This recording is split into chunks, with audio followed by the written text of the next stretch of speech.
সবাই কেমন আছো? আশা করছি সবাই ভালো আছে, সুস্থ আছে। তো আমিও ভালো আছি। আর আমি দেখো ফার্স্ট টাইম জ্যাকেট পরেছি, তো এইভাবে আছি।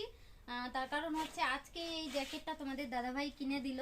এর আগে কোনোদিন আমি জ্যাকেট পরিনি, কোনো ব্লগ শটে কোনোদিনও মানে তোমরা দেখতে পাবে না যে আমি জ্যাকেট পরেছি। তো এটাই ফার্স্ট টাইম। আর আমার জীবনের একটা সোয়েটার ছিল, যেই সোয়েটারটা দিয়ে এত বছর কেটেছে আমার শীতের দিনগুলো। এই দেখো, দেখেছো তো?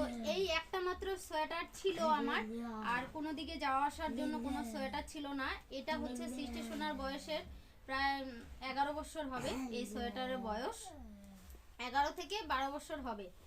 তো এইটা দিয়েই আমার জীবন কেটেছে। আর এই যে আজকে একটা প্যান্ট এনেছি এটার সঙ্গে, আর এই পাতলা চাদরগুলো পরে পরে আমার দিন কেটেছিল। তো আজকে এটা